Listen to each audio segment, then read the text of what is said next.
जिस काम के लिए वो भेजा जाएगा उस काम को मेरा वचन पूरा करेगा। ये परमेश्वर का वादा है।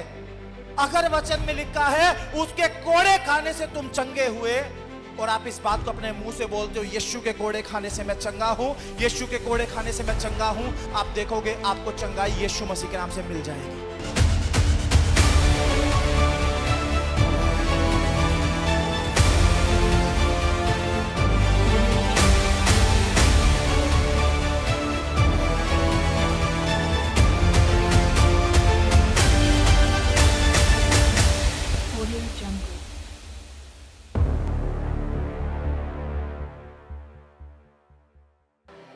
हालेलुया। सब बैठ जाए अपनी जगह पर। सबको जय मसीह की। प्रभु यीशु का धन्यवाद हो। प्रभु हमारे बीच में, कितने लोगों को विश्वास है प्रभु यहां है? जोरदार तालियां बजाकर प्रभु यीशु का धन्यवाद करें। सचमुच में परमेश्वर हमारे बीच में है। वो हमारे बीच में अद्भुत कामों को आज के दिन यीशु मसीह के नाम में करने के लिए जा रहा है। आमीन। हमारे जीवन में हम अगर परमेश्वर के करीब आना चाहते हैं, अगर हम परमेश्वर को जानना और समझना चाहते हैं, अगर हम चाहते हैं परमेश्वर हमारी प्रार्थनाओं का जवाब दे और हमारी जिंदगी में परमेश्वर के अद्भुत काम हो, तो उसके लिए बहुत जरूरी है हम परमेश्वर के वचन को ध्यान से पढ़ें, ध्यान से सुने और वचन के ऊपर ध्यान से चलें। आमीन। परमेश्वर का वचन बोलता है, परमेश्वर ने मूसा के जाने के बाद जब यहोशू को खड़ा किया और यहोशू से परमेश्वर की बात हुई, तो परमेश्वर ने बोला, व्यवस्था की यह पुस्तक तेरे चित्त से उतरने ना पाए, इसी को मानने की तू दिन रात चौकसी करना, क्योंकि ऐसा करने से तेरे काम सफल होंगे और तू प्रभावशाली होगा। आमीन। मूसा इससे पहले लाखों इजरायलियों के ऊपर लीडर है। मूसा की मृत्यु के बाद लीडरशिप जो है वो यहोशू को मिली है। अब यहोशू की जिम्मेदारी है कि वो लाखों इजरायलियों को लेकर कनान देश में पहुंचाए, जिस देश की प्रतिज्ञा परमेश्वर ने की थी। आमीन। अब अगर इतने लाखों लोगों की अगुवाई करनी है और यहोशू प्रभावशाली ना हो, उसका प्रभाव लोगों के ऊपर अच्छा ना हो, कोई उसकी सुनने वाला नहीं, कोई उसकी मानने वाला नहीं, वो लाखों लोग भटक जाएंगे और वो लोग कभी कनान देश में नहीं पहुंच पाएंगे। इसके लिए जरूरी है यहोशू बहुत प्रभावशाली हो। आमीन। और उसके प्रभावशाली होने के लिए परमेश्वर ने उसको एक ही बात बताई है, जो व्यवस्था की पुस्तक मैंने तुझे दी है, तू उसको मानने की चौकसी कर, तू उस पे दिन रात अपना ध्यान लगा के रख। सिर्फ इतना काम कर, तू प्रभावशाली हो जाएगा, तेरे सारे काम सफल हो जाएंगे और मैं तेरे साथ रहूंगा। आमीन। आज मैं आपको भी यही बोलना चाहता हूं। आपके लिए परमेश्वर की एक योजना है। आपको परमेश्वर एक स्थान पर, एक उन्नति में, आशीष में परमेश्वर लेकर जाना चाहता है। आप सबके जीवन से परमेश्वर अपनी महिमा को लेना चाहता है। आप सब परमेश्वर के चुने हुए हैं, लेकिन ये जो रास्ता है बड़ा लंबा है, मंजिल दूर है। अगर आप परमेश्वर की बनाई योजना के अनुसार अपनी मंजिल पर पहुंचना चाहते हैं, तो आपको इस बात का ध्यान रखना पड़ेगा, जो बाइबल में लिखा है उसे ध्यान से पढ़ो, जब उसका प्रचार हो तो ध्यान से सुनो और उसको मानो, ताकि आप प्रभावशाली हो और जिस भी काम को आप करें वो सफल हो जाए। आमीन। लोगों की लाइफ में फेलियर्स क्यों आते हैं? चाहे मिनिस्ट्री कर रहे हैं तो मिनिस्ट्री में फेलियर्स हैं, बिजनेस कर रहे हैं तो बिजनेस में फेलियर्स हैं, जॉब कर रहे हैं तो जॉब में फेलियर्स हैं, घर बनाने तो उसमें फेल हो जाते हैं, शादी करते हैं तो शादी नहीं टिकती, उनकी मैरिड लाइफ में वो फेलियर्स को देखते हैं। कारण एक ही है, परमेश्वर के वचन को ना मानना। आपकी लाइफ से फेलियर्स को दूर करने का बहुत सिंपल रास्ता परमेश्वर का वचन बोलता है।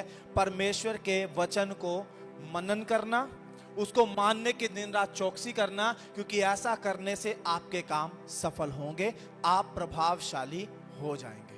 बोलो हालेलुया। बाइबल में लिखा है परमेश्वर ने अपने नाम से ज्यादा महत्व अपने वचन को दिया है। यीशु मसीह कौन है? प्रभु यीशु मसीह के बारे में बाइबल बोलती है, आदि में परमेश्वर का वचन था, वचन परमेश्वर के साथ था, वचन ही परमेश्वर था, वचन देहधारी हुआ और हमारे बीच में आया, जिसको हम यीशु मसीह बोलते हैं। आमीन। यीशु मसीह ही वो वचन है जो परमेश्वर के साथ सृष्टि के समय से मौजूद है, जो आज भी हमारे बीच में है। अगर हम परमेश्वर के वचन को महत्व नहीं दे सकते जिसको परमेश्वर ने महत्व दिया है, तो हमारी जिंदगी में कुछ भी होने वाला नहीं है। मैंने लोगों को वचन प्रचार में सोते हुए देखा है, लोगों को वचन प्रचार में ऊँघते हुए देखा है। उबासी आनी शुरू हो जाती है, सुस्त हो जाते हैं, नींद आनी शुरू हो जाती है, झटके लगते हैं नींद के कारण वचन को इंपॉर्टेंस नहीं देते, जबकि बाइबल बोलती है वचन जीवन की रोटी है। अगर आप रोटी नहीं खाओगे क्या आप जिंदा रह सकते हो? कितने दिन जिंदा रहोगे? 10 दिन, 15 दिन, 20 दिन, 1 महीना, 2 महीना, इससे ज्यादा बिना खाना खाए आप जीवित नहीं रह सकते। ऐसे ही हमारी आत्मा के जीवित रहने के लिए, हमारे विश्वास में बने रहने के लिए परमेश्वर का वचन हमारी आत्मा को चाहिए। जो लोग परमेश्वर के वचन को महत्व नहीं देते, जो लोग परमेश्वर के वचन को ठीक रीति से नहीं पढ़ते, बड़ी परीक्षाओं में पढ़ते हैं। उनमें से एक व्यक्ति के बारे में आज बाइबल से मैं आपको सिखाना चाहता हूं। हम पढ़ेंगे प्रेरितों के काम की किताब। अपनी बाइबल खोलें, प्रेरितों के काम 20 अध्याय, उसका 7 वचन से लेकर 12 वचन तक। प्रेरितों के काम 20 अध्याय 7 वचन से 12 वचन तक हम पढ़ेंगे। जिनके पास बाइबल है अपनी बाइबल को खोलें और बाइबल में आप निशान लगाएं। अगर आपके पास बाइबल नहीं है, बहन पढ़ेगी, आप लोग ध्यान से सुने ताकि जब वचन का प्रचार हो आपको समझ में आए। सप्ताह के पहले दिन जब हम रोटी तोड़ने के लिए इकट्ठे हुए, तो पौलुस ने जो दूसरे दिन चले जाने पर था उनसे बात की और आधी रात तक बात करता रहा। जिस अटारी पर हम इकट्ठे थे उसमें बहुत दिए जल रहे थे और युतुस नाम का एक जवान खिड़की पर बैठा हुआ गहरी नींद से झुक रहा था। जब पौलुस देर तक बातें करता रहा तो वह नींद के झोंके में तीसरी अटारी पर से गिर पड़ा और मरा हुआ उठाया गया, परंतु पौलुस उतरकर उससे लिपट गया और गले लगाकर कहा, घबराओ नहीं, क्योंकि उसके प्राण उसी में हैं। और ऊपर जाकर रोटी तोड़ी और खाकर इतनी देर तक उनसे बात करता रहा कि पौ फट गई। फिर वह चला गया और वे उस जवान को जीवित ले आए और बहुत शांति पाई। आमीन, आमीन। सप्ताह के पहले दिन यानी संडे वाले दिन प्रभु का दास पौलुस एक नाइट मीटिंग ले रहा है। रात की प्रार्थना, रात को प्रार्थना चल रही है, आधी रात हो चुकी है और पौलुस लोगों से बात कर रहा है, मतलब लोगों के बीच में परमेश्वर के वचन का प्रचार कर रहा है, लोगों को परमेश्वर के राज्य की बातें बता रहे हैं। आधी रात का समय है, लोग वचन सुन रहे हैं। पौलुस प्रचार कर रहा है, लोगों को वचन से शिक्षा दे रहा है। सुनते सुनते काफी रात होगी और एक व्यक्ति खिड़की में बैठा, तीसरी मंजिल पर खिड़की पे बैठकर परमेश्वर का वचन सुन रहा है। वचन को सुनते सुनते उसको सुस्ती आ गई, वचन को सुनते सुनते उसको आलस आ गया, उसको नींद के झोंके आने लगे। और जब नींद का झोंका बहुत तेज आया तो बाइबल बोलती है वो खिड़की से नीचे गिरा, तीसरी मंजिल से नीचे गिरा और मर गया। वचन जीवन की रोटी है। आपको आपके आत्मा के लिए भोजन मिलता है। हर संडे हमारी चर्च में बहुत लंबा प्रचार कभी नहीं होता। मैं उतना प्रचार करता हूं जितना आप सुन सके और जितना आपको समझ में आए। हालेलुया। वहां पर पूरी रात परमेश्वर के वचन का प्रचार चल रहा है और एक व्यक्ति, सारे लोग सुन रहे हैं, दिए चल रहे हैं, रोशनी वहां पर है, वचन का प्रचार चल रहा है, बहुत बड़ी भीड़ वहां पर है। उसमें से एक व्यक्ति सुस्त हो गया, उसको नींद आई और वो खिड़की से नीचे गिरा। जब लोगों ने नीचे जाकर देखा तो पता चला वो मर गया। अगर वचन जीवन में नहीं है तो मृत्यु इंतजार कर रही है। शारीरिक मृत्यु हो ना हो, आत्मिक मृत्यु 100% उस व्यक्ति के जीवन में आ जाती है जो व्यक्ति परमेश्वर के वचन पर अपना मन नहीं लगाता है। परमेश्वर का वचन है जो हमें जिंदा रखता है, परमेश्वर का वचन है जो हमें आत्मा में हिम्मत देता है। बहुत सारे लोग प्रार्थनाएं करते करते निराश हो जाते हैं। जब वो एक चीज के लिए प्रार्थना करते, कुछ महीने प्रार्थना करते, उनकी प्रार्थना का जवाब नहीं आता, निराश हो जाते हैं। पर जो लोग परमेश्वर के वचन को थाम कर रखते हैं, उनके जीवन में कभी निराशा नहीं आती, कभी मृत्यु नहीं आती। परमेश्वर का वचन उनको हमेशा मजबूत बनाकर रखता है, उन्हें आत्मिक रूप से बढ़ाता चला जाता है। आमीन। वो व्यक्ति जो खिड़की में बैठा परमेश्वर के वचन पर मन लगाने की बजाय नींद में आ गया। टाइम तो नींद का है, आधी रात का टाइम है, नींद का झोंका तो आ सकता है, लेकिन जब परमेश्वर के वचन का प्रचार चल रहा हो, अपने आप को समझाओ, मुझे सोना नहीं है, मुझे सुस्त नहीं होना। मेरी जिंदगी में शैतान इस समय में मुझे परमेश्वर के वचन को सुनने से रोकेगा, पर मुझे परमेश्वर के वचन को सुनने से रुकना नहीं है। आमीन। अगर आप खुदा के वचन को बहुत ध्यान से सुनने वाले हो, सुनकर सीखने वाले हो, उसके अनुसार चलने वाले हो, तो याद रखो परमेश्वर का वचन सामर्थी है जिंदगियों को बदलने में। परमेश्वर का वचन सामर्थी आपको आशीषित करने में। आमीन। लोग इंतजार करते हैं वचन प्रचार के बाद पास्टर जी प्रार्थना करेंगे, भविष्यवाणियां होंगी, चंगाइयां होंगी, छुटकारे होंगे, दुष्ट आत्माएं जाएंगी। पर मैं आपको बोल रहा हूं उसका बेस वचन के दौरान बन जाता है। जो लोग परमेश्वर के वचन को ध्यान से सुनते हैं, उन्हीं की जिंदगी में भविष्यवाणियां भी पूरी होती हैं, उन्हीं के जीवन में परमेश्वर के बड़े बड़े चमत्कार भी होते हैं, उन्हीं के जीवन में प्रभु यीशु के नाम से छुटकारे भी आते हैं। आमीन। हालेलुया। बाइबल में भजन संहिता 107 में लिखा है, वो अपने वचन को भेजकर उनको चंगा करता और जिस गड्ढे में वो पड़े हैं उससे उनको बाहर निकालता है। चंगाई कैसे? खुदा का वचन बोलता है वचन को भेजकर परमेश्वर चंगा करता है। आमीन। आप सोचते हैं प्रभु के दास के हाथ रखने से चंगाई आ रही है? आती है। आप सोच रहे हैं जब वचन प्रचार खत्म हो जाएगा और प्रार्थनाएं होंगी उसमें चमत्कार होगा? होता है। लेकिन मैं आपको बोल रहा हूं, आप अगर वचन को मानने वाले व्यक्ति हो, वचन को बोलना शुरू करो, तुरंत आपकी जिंदगी में बड़े बड़े चमत्कारों को आप देखने के लिए जा रहे हैं। हालेलुया। मैंने आपको बहुत बार इस बात को सिखाया है, वचन को अंगीकार करना सीखो। परमेश्वर का वचन हालातों को बदलने में सामर्थी है। आमीन। अगर आप यशाया की किताब पढ़े, उसका 55 अध्याय पढ़ें, 10 और 11 वचन में लिखा है, जिस प्रकार से आकाश से वर्षा और हिम गिरते हैं और यूं ही लौट नहीं जाते, बल्कि उससे बोने वाले को बीज, खाने वाले को रोटी मिलती है, उसी तरह से मेरा वचन भी होगा। जिस काम के लिए वो भेजा जाएगा उस काम को मेरा वचन पूरा करेगा। यह परमेश्वर का वादा है। अगर वचन में लिखा है उसके कोड़े खाने से तुम चंगे हुए, और आप इस बात को अपने मुंह से बोलते हो, यीशु के कोड़े खाने से मैं चंगा हूं, यीशु के कोड़े खाने से मैं चंगा हूं, आप देखोगे आपको चंगाई यीशु मसीह के नाम से मिल जाएगी। आमीन। हालेलुया।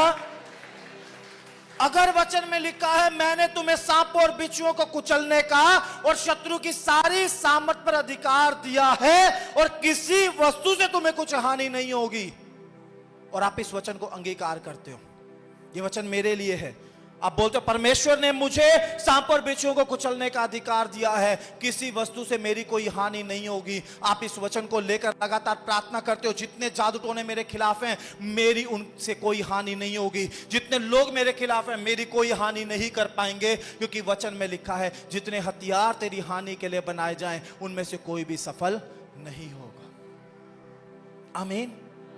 हमें इंतजार करने की जरूरत नहीं है।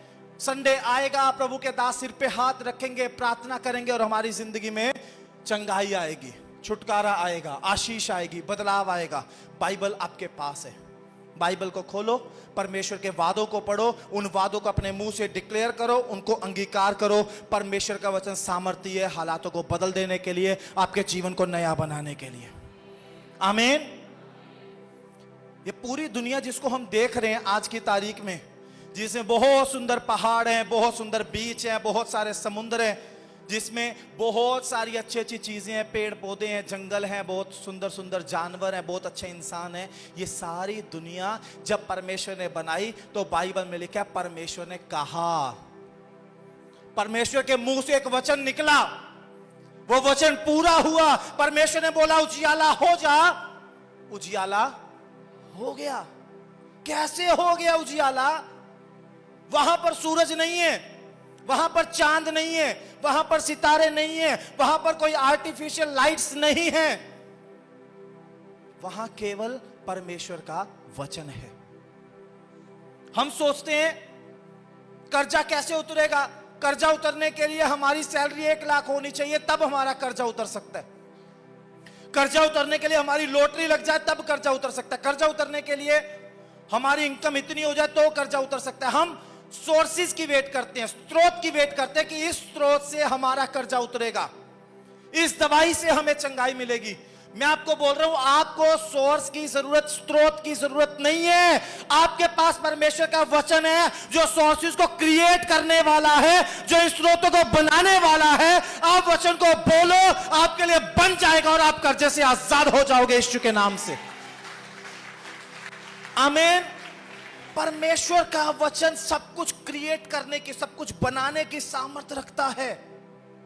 आप कर्जा मुक्त होना चाहते हैं, आप फाइनेंशियल ब्लेसिंग लेना चाहते हैं, खुदा के वचन में लिखा है वो तुम्हारे लिए कंगाल हो गया कि उसके कंगाल हो जाने से तुम धनी हो जाओ। ये वचन है आपके और मेरे लिए। अगर हम फाइनेंशियल क्राइसिस में चल रहे हैं, हमें बोलने की जरूरत है, यीशु मेरे लिए कंगाल हुआ, उसके कंगाल हो जाने से मैं धनी हूं। यीशु मेरे लिए कंगाल हो गया, उसके कंगाल हो जाने से मैं धनी हूं। हम बोलेंगे और यीशु मसीह के नाम से हमारे लिए सोर्सेज क्रिएट होंगे और हम कर्जों से आजाद होंगे, हम कंगाली से बाहर आएंगे, फाइनेंशियल क्राइसिस हमारे परिवार से दूर होंगे और हम आशीषों की बारिश को अपने जीवन में होते हुए देखेंगे।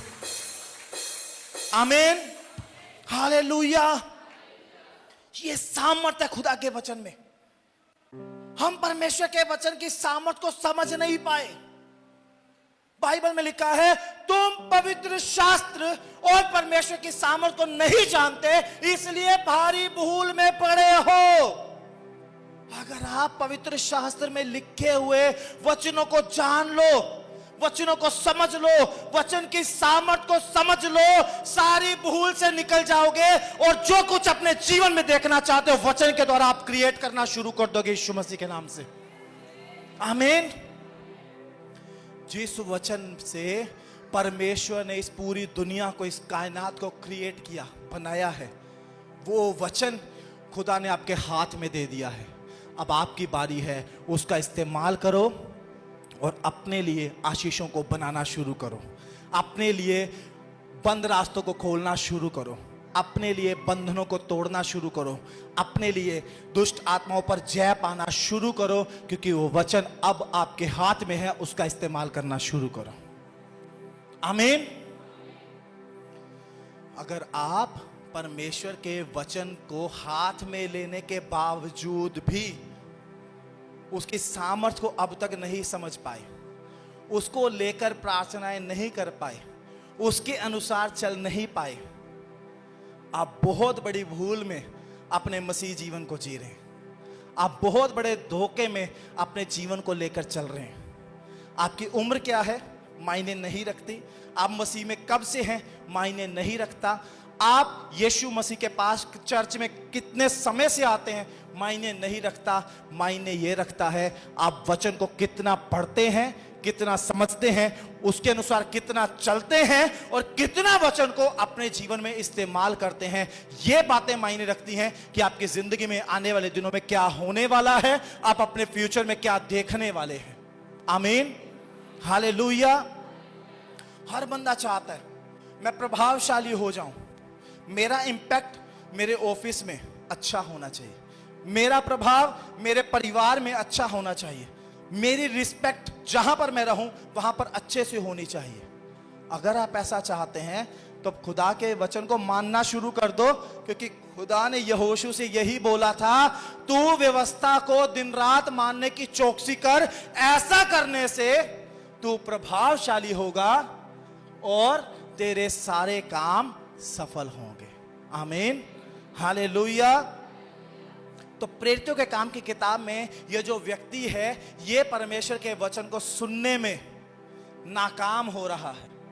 परमेश्वर का वचन सुनने का समय है और इसको नींद आ रही है, ये सुस्त हो रहा है और बार बार इसको नींद का झोंका आ रहा है, और एक ऐसा बड़ा झोंका आया, ये खिड़की से नीचे गिर गया और मर गया। प्रभु यीशु मसीह का धन्यवाद हो, वो हमसे प्यार करता है, वो नहीं चाहता हम मरे बल्कि हम जीवन पाएं। इसीलिए वो यीशु आज से 2000 साल पहले इस दुनिया में आया, क्रूस पर मारा गया, कब्र में गाड़ा गया, तीसरे दिन मुर्दों में से जी उठा। आमीन। उस मरे हुए व्यक्ति के पास प्रभु का दास पौलुस गया, उसे गले लगाया, उसे गले लगाकर बोला, ये मरा नहीं है। आमीन। उसका प्राण उसी में है। ये बोलकर ऊपर आया, प्रभु भोज किया, फिर से प्रचार शुरू किया और प्रभु के वचन से सिखाता रहा कि सुबह हो गई, सारी रात प्रभु के वचन से सिखाता रहा। और सुबह के टाइम जब उस लड़के को सबने देखा, वो लड़का जिंदा था और उसका प्राण उसी में था, वो व्यक्ति बिल्कुल सुरक्षित था। आमीन, हालेलुया। आज मैं आपको भी इसी बात को बोलना चाहता हूं। आज परमेश्वर ने एक बार फिर से आपको मौका दिया है कि आप उसके वचन को समझना शुरू करो, उसके वचन की सामर्थ को समझना शुरू करो, क्योंकि बिना उसकी सामर्थ के हमारा जीवन बड़ा मुश्किल है। बिना वचन की सामर्थ के चले हम शैतान का सामना नहीं कर सकते। जब यीशु मसीह के पास शैतान आया बहुत सारी परीक्षाओं को लेकर, आप वहां पर ध्यान से पढ़ो, यीशु मसीह ने पवित्र शास्त्र से वचन लेकर शैतान को जवाब दिया। शैतान आके परीक्षा ले रहा है, यीशु मसीह को भूख लगी है 40 दिन से, प्रभु यीशु मसीह ने कुछ भी नहीं खाया, और शैतान आकर बोलता है, इन पत्थरों को बोल रोटी बन जाए। और यीशु मसीह ने क्या जवाब दिया? लिखा है। कहां लिखा है? पुराने नियम में लिखा है, परमेश्वर के वचन में लिखा है। उस लिखे हुए से परमेश्वर ने शैतान को जवाब दिया, लिखा है, मनुष्य केवल रोटी से नहीं पर परमेश्वर के हर उस वचन से जीवित रहेगा जो उसके मुख से निकलता है। आमीन। शैतान यीशु मसीह को ऊंचे स्थान पर लेकर गया और बोला, नीचे गिरा अपने आप को। अब शैतान वचन लेकर आया, क्योंकि लिखा है भजन संहिता 91 में कि वह अपने दूतों को तेरे निमित्त आज्ञा देगा कि वो तुझे हाथों हाथ उठा ले, ऐसा ना हो तेरे पांव में पत्थर से ठेस लगे। पर यीशु मसीह ने फिर शैतान का सामना वचन के द्वारा किया और बोला, लिखा है, तू प्रभु अपने परमेश्वर की परीक्षा ना कर। आमीन। आपके जीवन में दुष्ट आत्मा इमोशनल करती हैं। दुष्ट आत्माएं बहुत बार आपको रिश्तों को लेकर, लोगों को लेकर, हालातों को लेकर भावुक कर देंगी, पर परमेश्वर का वचन भावुक नहीं करता। परमेश्वर का वचन हमें स्थिर करता है, वो हमारे आत्मिक जीवन को और ज्यादा मजबूत करता है। आमीन, हालेलुया। इसलिए परमेश्वर के वचन की सामर्थ को समझना जरूरी है। जिस वचन से सारी दुनिया को खुदा ने बना दिया, जिस वचन से परमेश्वर बोल रहे हैं यहोशू को कि तू प्रभावशाली होगा, जिस वचन के लिए परमेश्वर बोलता है कि जिस काम के लिए उस वचन को भेजा जाएगा वो वचन उस काम को पूरा करेगा, वही वचन यीशु मसीह ने आपको दिया है, वही वचन यीशु मसीह ने मुझे दिया है। अब हमारी बारी है हम उस वचन का इस्तेमाल करें और अपने आत्मिक जीवन को और मजबूत करें। आमीन। उस आत्मिक वचन का, आत्मिक रोटी को खाते जाएं, अपने आत्मिक जीवन को मजबूत करते जाएं, शैतान का सामना करें ताकि शैतान हमारे सामने से भाग जाए। आमीन, हालेलुया। तो शैतान का सामना करने के लिए परमेश्वर का वचन चाहिए, धन की आशीष के लिए परमेश्वर का वचन चाहिए, चंगे होना है तो बाइबल बोलती है उसके कोड़े खाने से तुम चंगे हुए, उसकी चंगाई पानी है तो परमेश्वर का वचन चाहिए। हर बात में खुदा का वचन चाहिए। खुदा के वचन को अंगीकार करना पड़ेगा, उसका इस्तेमाल करना पड़ेगा, तभी आप एक अच्छा आत्मिक जीवन जी सकते हो। नहीं तो शैतान इंतजार कर रहा है आपके आत्मिक जीवन को खत्म करने की। मैंने लोगों को देखा, मैंने कई लोगों को देखा जो मसीह में आए, कुछ साल लगातार चर्च में आए, मसीह में बने रहे, थोड़ी सी समस्या आई और वो प्रभु यीशु को छोड़कर चले गए। मैं ऐसे कितने परिवारों को जानता हूं। उनका कारण ये नहीं था कि वो मुसीबत आई थी, उनके पीछे हटने का कारण ये था कि वो जितने साल मसीह में रहे उन्होंने परमेश्वर के वचन को ना जाना, ना समझा, ना उसे पढ़ा, ना उसके अनुसार चले। उनके आत्मिक जीवन को कोई भी स्थिरता नहीं थी। प्रभु यीशु मसीह ने जब लोगों को वचन से सिखाया, तो वचन से सिखाने के बाद यीशु मसीह ने बोला, जो कोई मेरी बातें सुनता और मानता है वो उस बुद्धिमान मनुष्य के समान है जिसने अपना घर चट्टान पर बनाया। बाढ़ आई, आंधी आई, तूफान आए, उस घर से टकराए, पर वो घर स्थिर रहा। लेकिन जो वचन को सुनता है, इधर से सुना, इधर से निकाला, वचन के टाइम चर्च में आके सो गए, बाइबल खोली, बाइबल खोलते साथ नींद आनी शुरू हो गई, ऐसे लोगों के लिए खुदा का वचन बोलता है वो उस मूर्ख मनुष्य के समान है जिसने अपना घर रेत के ऊपर बनाया। जैसे ही बाढ़ आई वो उस घर को बहा कर ले गई और उस व्यक्ति का सत्यानाश हो गया। प्रभु में भी आ गए, लोगों के विरोध को भी सह रहे हैं, लेकिन बाइबल भी नहीं पढ़ रहे। कितना टाइम टिक सकते हैं? नहीं टिक सकते मसीह में। प्रभु के पीछे चलना आसान काम नहीं है। बाइबल में लिखा है बुलाए हुए बहुत हैं, चुने हुए बहुत थोड़े हैं। और यीशु मसीह जिस जीवन के मार्ग को पहुंचाता है, बाइबल बोलती है वो सकरा है, वो तंग है वो रास्ता, और बहुत थोड़े हैं जो उसमें प्रवेश करेंगे। वो थोड़े कौन है जानते हैं आप? जो परमेश्वर के वचन को पढ़ते हैं, सुनते हैं, मानते हैं और उसके अनुसार चलते हैं। केवल वो लोग हैं जो स्वर्ग में जाने वाले हैं। हालेलुया। जो कोई नहीं मानता, चाहे वो सेवक हो, चाहे वो कितना बड़ा प्रभु का दास हो, यीशु मसीह बोलते हैं उसके बारे में, जो कोई मेरे पिता की इच्छा को पूरा नहीं करता, वचन में चलने, वचन की आज्ञाओं को नहीं मानता, वो अंत के समय में मुझे आकर कहेगा, हे प्रभु तेरे नाम से दुष्ट आत्माएं निकाली, क्या तेरे नाम से बीमारों को चंगा नहीं किया, क्या तेरे नाम से बड़े बड़े चमत्कार नहीं किए? यीशु मसीह बोलता मैं उनको बोल दूंगा मैंने तुम्हें कभी नहीं जाना। जब सेवकों को नहीं जानता, विश्वासियों का क्या हाल होगा? यीशु मसीह जानते हैं किनको जानता है? सिर्फ उनको जानता है जो परमेश्वर के वचन को मानने वाले लोग हैं, जो खुदा के वचन को ध्यान से सुनने वाले, पढ़ने वाले और उसके अनुसार चलने वाले लोग हैं। सिर्फ उनको यीशु मसीह पहचानते हैं और उनको प्रभु यीशु मसीह अपने साथ स्वर्ग में लेकर जाने वाले। आमीन। चंगाइयां, चिन्ह, चमत्कार, छुटकारे, ये सब यहीं पर खत्म हो जाएंगे इस शरीर के साथ। आत्मा परमेश्वर के वचन से मजबूत होती जाएगी, और जिनके आत्मा को इतनी मजबूती मिल गई कि अंत के समय में आने वाले विरोध को सह लिया, वो सब लोग स्वर्ग में जाने वाले हैं यीशु मसीह के नाम से। आमीन। हालेलुया। आपको उस भीड़ का हिस्सा बनना है जो भीड़ परमेश्वर के वचन को सुनने वाली और मानने वाली हो, जो बुद्धिमान लोगों की हो। आमीन। मूर्ख लोगों की भीड़ का हिस्सा नहीं बनना, अपना घर रेत के ऊपर नहीं बनाना। इमोशनल होकर मसीह में आए, इमोशनल होकर मसीह में चल रहे हैं, ज्यादा देर नहीं चल पाएंगे। वचन को सुनकर मसीह में आए, वचन के अनुसार जीवन को जी रहे हैं। आपका कितना भी विरोध हो जाए, चाहे परिवार में, चाहे बाहर, आप मसीह में बढ़ते रहेंगे, मजबूत रहेंगे। आमीन। हालेलुया। सभी भाई बहनों को जय मसीह की। अगर आप दिल्ली या दिल्ली के आसपास रहते हैं तो आप सब जरूर आएं लिविंग ग्रेस चर्च दिल्ली में। अधिक जानकारी के लिए दिए गए नंबर पर संपर्क करें।